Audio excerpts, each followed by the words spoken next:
You know, unlike all of these other entitled, lazy, talentless millennials that we have nowadays, I was raised right, traditionally, with strong gender roles and instructions on how to be a man.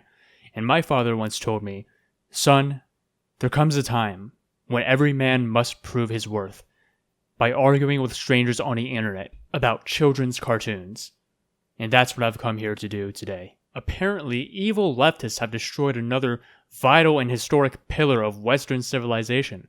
They've committed the unspeakable crime of redesigning She-Ra for a Netflix reboot. So I've collected here 3 videos that lay out this argument. One from a certain Mr. Quartering, a lady representing Rebel Media, of which Lauren Southern and Gavin McInnes are associated with, and a video from good old Sargon. Believe it or not, Sargon's video is actually the least substantiated, so we'll go over most of his video at the end. So you'd think that a children's cartoon is a strange place to stage a culture war, but according to these guys, that's a man. That's a man. And that is what we have now. Sadness. It's like they're treating being a beautiful woman like being a man. This androgynous male. Why? Well, because you're not allowed to have nice things anymore. They're upset because you're taking away her femininity. What happened to strong feminine powers? Noelle Stevenson is a lesbian and looks quite similar to her new She-Ra character. I don't know why they are trying to implant some sort of agenda. I mean, you can't deny that there's an agenda here. Where is the female empowerment? Why is it empowering to take away femininity? It used to be that kids were happy to aspire to become adults, but it seems that millennials are aspiring to remain children. I find it sad. I find it a reflection of the millennials themselves. They don't want responsibility, they don't want to become adults, they don't want to grow into gender roles, even though most of them do eventually. They are people with arrested development and can't stand the fact that being an adult means you have to do things. There are certain expectations of you. They don't want these expectations. They want to remain as perpetual children. They're a generation that's going to eventually come and go, die out because they didn't reproduce. Their ideas are wholly unpalatable to most of humanity, and nobody really gives a shit about what they think. Just another butt-fucking of history by lazy leftists. So how are leftists butt-fucking history with this cartoon? Well, to begin with, in the new show, She-Ra is an orphan. To put She-Ra front and center, the reboot will introduce her as an orphan. It reimagines her origin story where she and her twin brother were separated at birth. So they take the actual story and they highlight the fact that she was separated at birth and they make her an orphan. Instead of this empowering princess that finds out that she has this other history in her life and this whole new thing and it's empowering, they focus on this orphan story. But then we saw the reboot now come out and we notice something conspicuous. In this reboot of the 80s series, a magic sword transforms an orphan girl into warrior She-Ra, who unites a rebellion to fight against evil. Notice that it went from a princess, right? Because that was okay back in the 80s, femininity, you know, it was okay for women to be women. Nowadays, that's different, right? We want all of our women to be androgynous or male-like. And notice now all of a sudden she's an orphan. Why? Who knows? Oh, I know. It's because in the original, she was an orphan too. Yes, really. She was kidnapped as a child and a spell was used to make her parents forget about her existence. Many years ago, twins were born to Randor, King of Eternia, and his queen, Marlena. Those babies were you, Adam, and Adora. My parents. My real parents. To have 2 such fine children brought great joy to the king and queen. But that joy was soon to turn to sorrow. Hordak had just lifted Adora from her cradle and was about to take Adam too when Man-at-Arms entered the nursery. Man-at-Arms tried to stop him, but Hordak escaped with Adora. To save himself, Skeletor betrayed his teacher and told us the way to the Horde's secret base. Man-at-Arms and I went there, hoping to rescue Adora, but we were too late. You may have defeated us, but you'll never see this child again.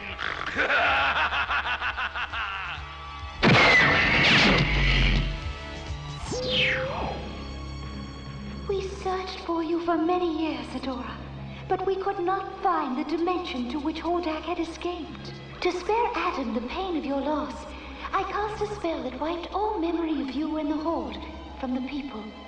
Only the King and Queen, Man-at-Arms and I knew the secret. And now? Now you have gained the Sword of Protection and become She-Ra, as you were always meant to do. Now, as for why she's no longer a princess, I know the answer to that one too. And the answer is, she's still a princess. From the Netflix press release, Eisner winner Noelle Stevenson of Lumberjanes and Nimona fame will serve as a showrunner and executive producer for a reboot of She-Ra, the trailblazing property which originally debuted in 1985 to satisfy demand for a female-led fantasy series.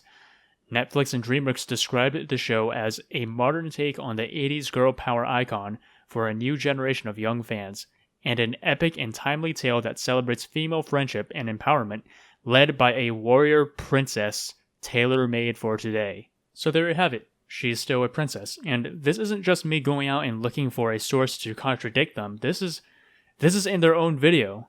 Look, Mr. Quartering reads the same paragraph in his own video. Netflix and DreamWorks describe the show as a modern take on the 80s girl power icon for a new generation of young fans, an epic and timely tale that celebrates female friendship and empowerment, led by a warrior princess tailor-made for today. Okay, so he read the paragraph that confirms that She-Ra is still a princess. So obviously, since Mr. Quartering is a rational, fair-minded thinker who would never let his emotions get in the way of reasoning about the truth, he's going to catch this mistake of his and quickly correct his earlier statement, right? Warrior princess tailor-made for today. Both Stevenson and her girlfriend... Guess not. Well, Rebel Media is a much bigger channel, and they're really good at pointing out the irrationality of leftists and SJWs as well, so surely they won't make the same mistake, will they? Named Adora, who leaves behind her former life in the evil Horde when she discovers a magic sword that transforms her into the mythical warrior princess She-Ra. The San Diego Comic-Con issue of Entertainment Weekly review. What happened to having powerful, strong, and beautiful female role models for young women to look up to? Why must they all be gross? Why is femininity an issue? It's like they're treating being a beautiful woman like being a man. People don't like either one of them. Apparently, it's both toxic. What happened to strong feminine powers? Well, I don't know. Why don't we see strong and beautiful female protagonists anymore? Why don't we see characters like Lara Croft, Katniss Everdeen, Hermione Granger, Rey, the Stark sisters and Daenerys Targaryen, Marjorie Tyrell, Anna and Elsa, Moana, Wonder Woman, Catwoman, Agent Carter, Supergirl, Motoko Kusanagi, Black Widow and Lucy, the Bride from Kill Bill? Why don't we see characters like those anymore? The cartoon is not for me. But you wonder what little girls, if they are viewing this and it's sold to them as like this female empowerment thing and all that, what do they have to look up to? And you wonder what the young men's generation, the young men of this day, are going to have to look forward to in women if these are their icons. So I'm not a girl, but I imagine just from watching this show that girls would get the idea that they can have defining characteristics besides how feminine they appear to strangers on the internet, and that they can fight for positive change and have self-determination, no matter who they are or what they look like. Now, as for me, as a guy, I didn't grow up watching He-Man like Mr. Quartering did, but I just know that I certainly hope that I don't grow up to sit in a room arguing online while surrounded by geek memorabilia from my childhood. Also, why do cartoons have to instill dating preferences in the children that watch them? Is this a thing we're doing now, where our children's cartoons have to tell children what their standards and hopes for their future sex lives should be? That might be bad news for Transformers. So not only is this cartoon not instilling the correct sexual preferences in our children, but it's also part of an insidious agenda to destroy gender. To those people I would ask, well, what other movement is interested in abolishing gender roles? What other movement would take something that is clearly highly gendered and try and turn it into something androgynous? What other movement holds these as ideological precepts and principles along which they operate consistently? Noelle Stevenson is a lesbian and looks quite similar to her new She-Ra character. I don't know why they are trying to implant some sort of agenda. It makes her look like a boy. I mean, you can't deny that there's an agenda here. Where is the female empowerment? Why is it empowering to take away femininity? You mean to tell me that there's not some agenda there? I don't believe you. Yes, that's right, everyone. A show called She-Ra and the Princesses of Power is trying to destroy the concept of gender. I think it's time that we took a look at some more pictures from the show besides this one picture that these guys keep showing us. If you think that this picture looks masculine, I disagree with you, but I can see how one might think that. You see, this picture was just one out of 3 of Adora that have been released, in addition to a banner logo, so let's take a look at them. There's Adora looking pretty disillusioned. Does that look like a genderless being to you? How about this? Now, let's take a look at the promotional banner for the show. I don't know about you, but that really looks like a girl to me. But since I'm obviously talking to people who have a very different set of opinions than me, I think I know what the problem is here. It's not her eyes, her hair, or her face. It's her body. You see, according to these guys, a girl with a bulkier body is automatically a gross, mannish thing that's beneath dignity. Unsurprisingly, she's produced an androgynous, gender questionable thing. Okay. The San Diego Comic-Con issue of Entertainment Weekly revealed She-Ra's costume on July 16th, which is a, quote, cute twist on the original. I wouldn't really call it cute. I would call it mannish. Yes, that's right. On the left is the new She-Ra. She-Ra. And here is old She-Ra. I don't know if you notice anything here, but that's a man. That's a man. That is She-Ra's body. That is a She-Ra action figure. And that is what we have now. Sadness. I have so many things to say about this. First of all, let me make this point. To those of you who keep asking why we still need feminism in the 21st century, this is a first-hand demonstration why. Just look at what happens when you present a girl who has a body that deviates from a traditional standard in any way. Just listen to the kind of things they're subjected to by others. And then you make her from a beautiful woman into a man. This is a boy. It's an androgynous male lesbian character. Why must they all be gross? Why is femininity an issue? Honestly, this kind of pisses me off because I played sports in high school, and let me tell you that there are a ton of girls who have a body that looks similar to this one, and they're the strong ones. If they lived in a cartoon, they'd be the ones who could fight.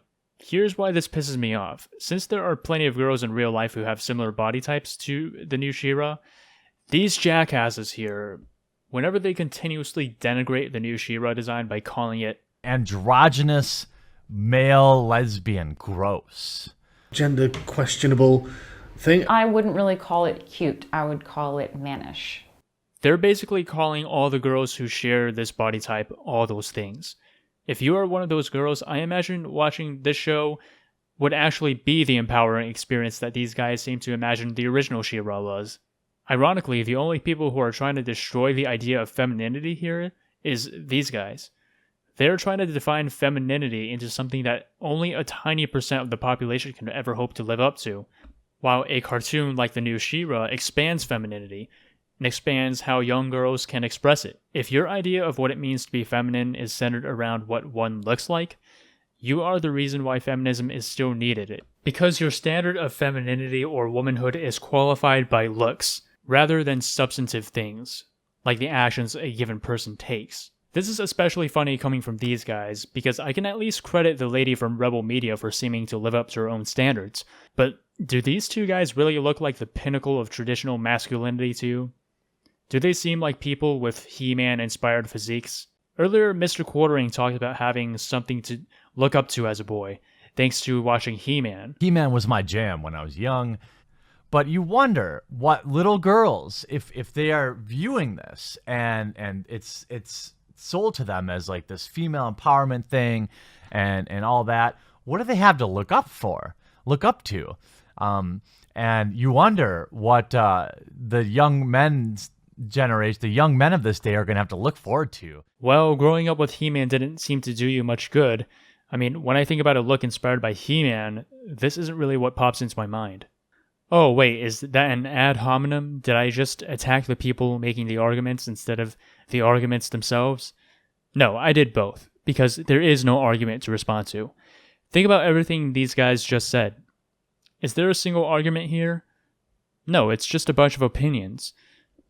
Personally, if you ask me, I think this is rather pretty. I took the time to point out these statements because for people who claim so much to be rational and thoughtful, they seem to think that one female character with a bulkier build is enough to declare an insidious leftist conspiracy. And since these guys have made up their mind about the insidious leftist conspiracy, they've also found an explanation for why the new She-Ra looks the way she does. And guess what? The creator of the show? She's a lesbian. Both Stevenson and her girlfriend, Molly Ostertag, tweeted about the show, which Stevenson has been working on for nearly 2 years. Okay. I get it.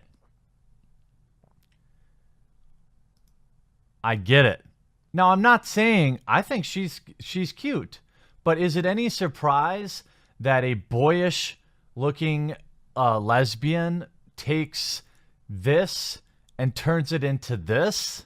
Noelle Stevenson is a lesbian and looks quite similar to her new She-Ra character. I don't know why they are trying to implant some sort of agenda. Do I think this is not the result of SJW interference?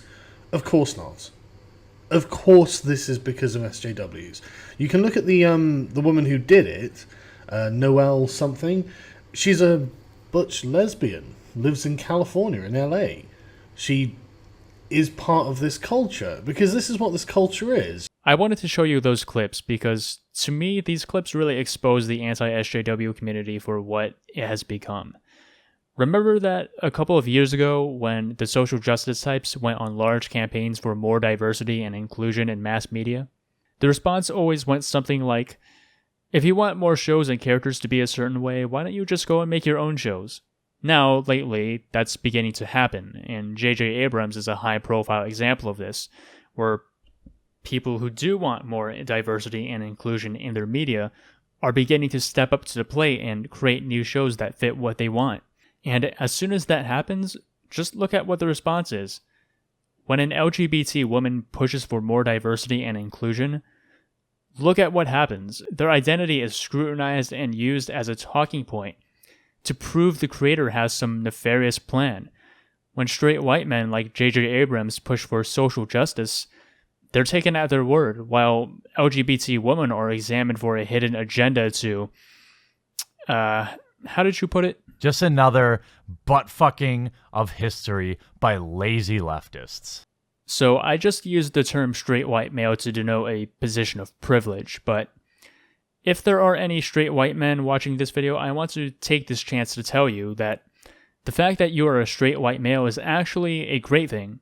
If you care about things like social equality and justice, you are actually in a great position, because when you push for these sorts of things, you will automatically be afforded a level of credibility that others might not. Because opponents of social justice will simply have less to accuse you of.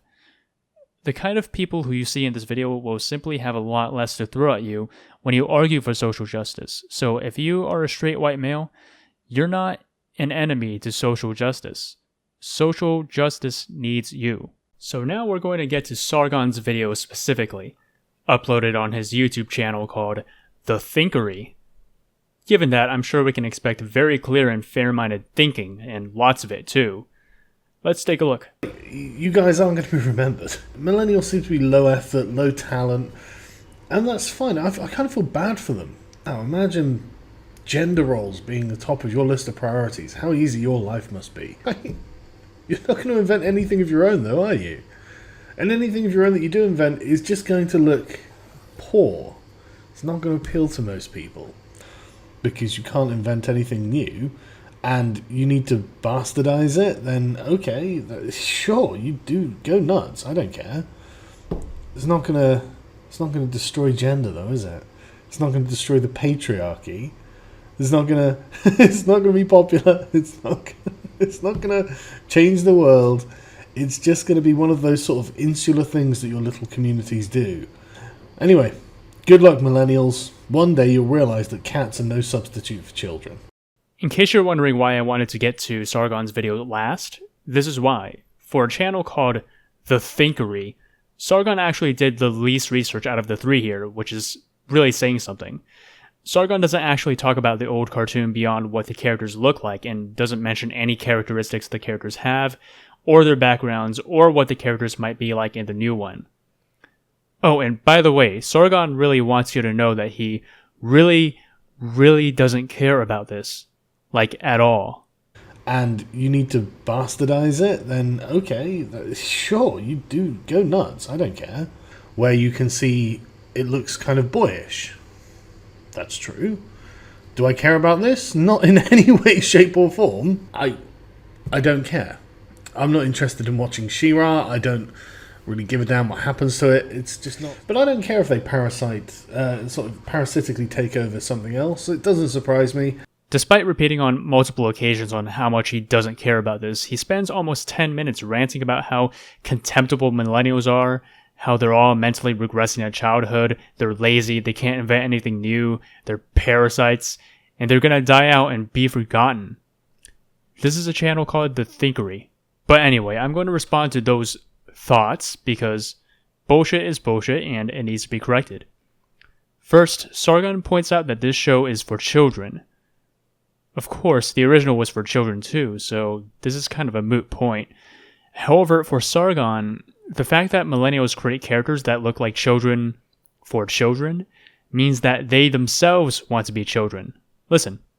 I'm more interested in looking at this like the continual infantilization that millennials try to insist on putting into their media. This is the thing about like degenderizing things. You're making them childlike. Adults. These are adults. These are adults. These are adults. These don't look like adults. This is childish. This is for children. In fact, it doesn't look like it's for children. It looks like it's a millennial's conception of what children should like, Steven Universe style. It used to be that kids were happy to aspire to become adults, but it seems that millennials are aspiring to remain children. I find it sad. I find it a reflection of the millennials themselves. They don't want responsibility, they don't want to become adults, they don't want to grow into gender roles, even though most of them do eventually. They are people with arrested development and can't stand the fact that being an adult means you have to do things. There are certain expectations of you. They don't want these expectations. They want to remain as perpetual children. Now this is just sloppy thinking. If I understand him right, Sargon's argument is that since millennials trend towards creating cartoon characters that look more like children, who are aimed towards children, this means that the people creating these cartoons no longer aspire to be adults and take on responsibility. But don't cartoons like the new She-Ra prove the exact opposite? Think about it. Given what we know so far, the new She-Ra pretty much takes on the same kind of threats and responsibilities that the old She-Ra does, but she does so while being apparently much younger. What this shows to me is the opposite of what Sargon said. I think this shows that millennials and the children watching the show want the same responsibilities as older people, and they want them now. Don't shows that feature younger people taking on the same responsibilities as adults, like fighting injustice and standing up for their ideals, show that younger people are more willing than ever to take on responsibility and at a younger age? The way I see it, what would truly show that adults don't want to grow up would be shows and movies that feature grown people who act like idiotic children, adults who are incapable of handling responsibility. And surely we don't have any shows like that around, do we? Because you can't invent anything new, and you need to bastardize it, then okay, sure, you do go nuts. I don't care. It's not gonna destroy gender, though, is it? It's not gonna destroy the patriarchy.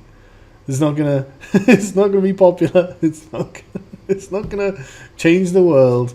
It's just gonna be one of those sort of insular things that your little communities do. You guys aren't gonna be remembered. No one's gonna be looking back at She-Ra or the Thundercats reboot and go, wow, that was the apex of art. I mean, millennials seem to be low effort, low talent, and that's fine. I kind of feel bad for them. I have a question. When did we start judging cartoons in this way?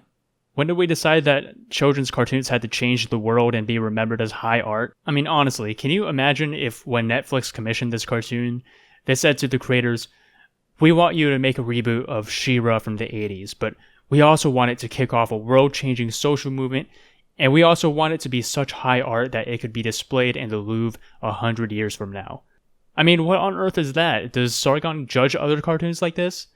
Or is he just letting the anti-SJW paranoia get to his head? Really living up to that channel name. Because this is just another example of SJW parasitism. They can't think of something original.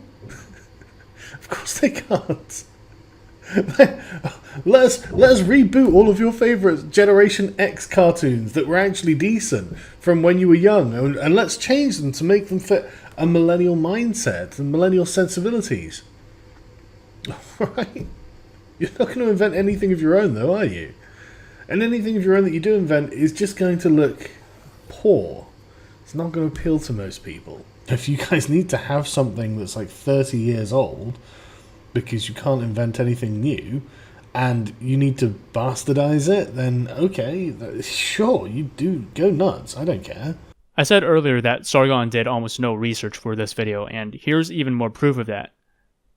A very quick search would have shown you that lots of new and very popular IPs have been created by millennials in the last 10 years. Just off the top of my head, we have Stranger Things, Gravity Falls, Steven Universe, Star vs. the Forces of Evil, La La Land, and those are just the new IPs I can think of that were specifically created by millennials, as in people born after 1982. We've had so many new and great series come out in the last 10 years, as well as lots of interesting ideas that don't even make it to the screen. If you don't believe me, just check out this video on 10 cartoon series that have been rejected. All new and interesting ideas that didn't pan out for one reason or another. Also, isn't it unreasonable to expect millennials to be making a ton of new masterpieces and ideas? The oldest millennials are about 35 years old, which isn't really enough time for most people to become total masters of their crafts. According to this study, artists create their most valued pieces when they're an average age of 41. So I'm sure if you give it some more time, you'll begin seeing a bunch of new material made by millennials. They're a generation that's going to eventually come and go, die out because they didn't reproduce. Their ideas are wholly unpalatable to most of humanity, and nobody really gives a shit about what they think. Eventually, they're just going to disappear, and it'll be like it'll be like they never existed. And honestly, I'm glad. I think these people are a waste of time. These are the perfect ones from the mouse utopia, as far as I'm concerned. These are the people who, they don't like sex, they don't like dating, they don't like reproducing, they don't like responsibility. It's okay if they don't like that, but like, you guys aren't going to be remembered. Isn't it funny how, to Sargon, everything is an extinction level event? Well, except of course, white nationalism. The worst case scenario for the alt-right success in this endeavor is less intolerable to me and my family than the SJW success. And so from a tactical evaluation, I have to choose this angle. I have to try and explain to the alt-right that they can get what they want and they should take this gambit. Well, even if it means the end of liberal democracy. You know, there is more here I can respond to, but at this point, I don't really think it matters all too much. I think by now you get the point, which is that these reactionaries who supposedly champion reason, logic, and thinking are really just outrage merchants who latch onto any sign that TV shows or movies or society in general is changing. Not even necessarily changing for the worse, but just changing to be more inclusive. In this case, making a female character who's 16 years old, by the way, have a physique that's more conducive to combat, but less fappable, I guess. I mean, really, what did we hear from all these guys? An 80s cartoon is being remade. The main character was remade to look like an actual 16-year-old with a body that can realistically sustain combat. The person behind this is a quote-unquote butch lesbian. So the whole thing is really just part of an agenda to destroy the concept of femininity and gender roles. And all this is leftists' fault. That's really the gist of all this. You just saw for yourself the things they said, and you can see the original videos for yourself. But that's really where this movement is at right now. Maybe at one point, the whole anti-SJW thing had some valid criticisms of extreme elements of the left, but that thing just became too popular online, and even after the supposedly anti-PC Trump got elected, these guys have to keep the viewers coming, so now they've moved on to things like this. They didn't even get basic facts right about the original right, like the fact that She-Ra was originally an orphan, and apparently think that she's not a princess anymore in the new show, despite the fact that her own videos show that she is still, in fact, a princess. These people don't care about research or getting things right. What they did was that they just saw that the new She-Ra looked different in a way that they didn't like. They threw together some angry videos and talked about how leftists were ruining everything and how millennials are lazy and untalented, and created another cycle of outrage. Oh, and remember, this is because, unfortunately, people on the right, we like to argue in terms of policies and in terms of information. Folks on the left like to argue in terms of character. Leftists hate answering questions because it makes them think. And thinking is not their strong suit. Feeling is their strong suit.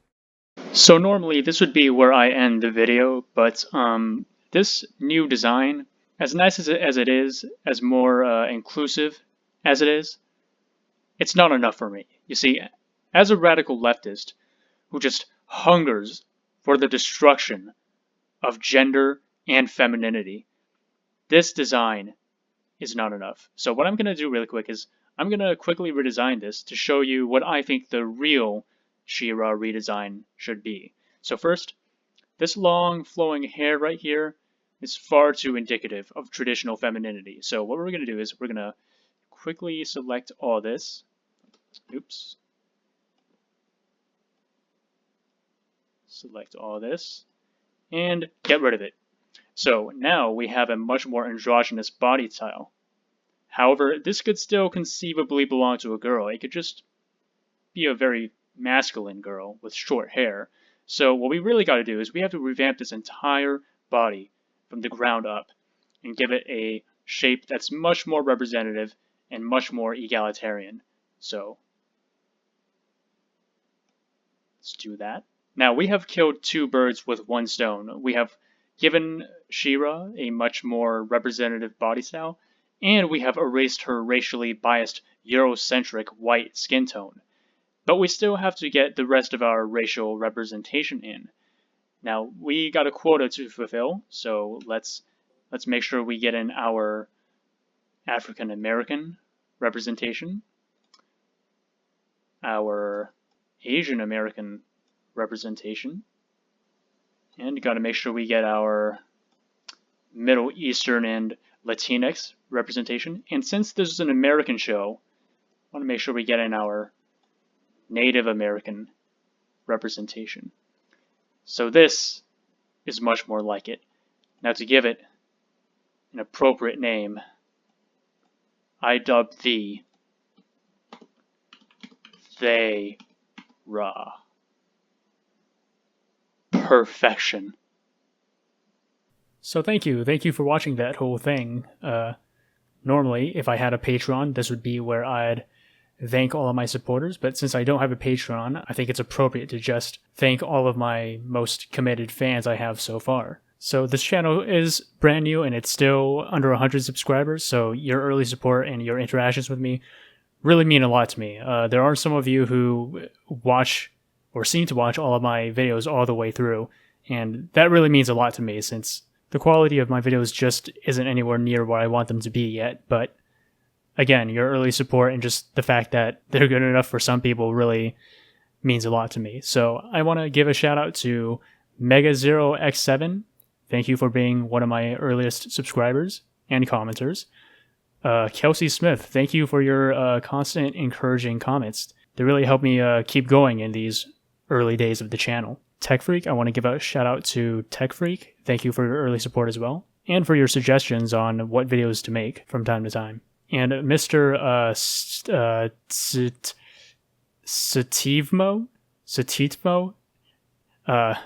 we've interacted a bit in the comments. I want to thank you for sticking around, even though it seems like we disagree on a lot of substantial topics. Thank you for your reviews. There's a lot of work going on behind the scenes to revamp a lot of the visuals and the presentation style, and my next couple of videos will center around the healthcare debate a bit, so stay tuned for that. Thanks so much.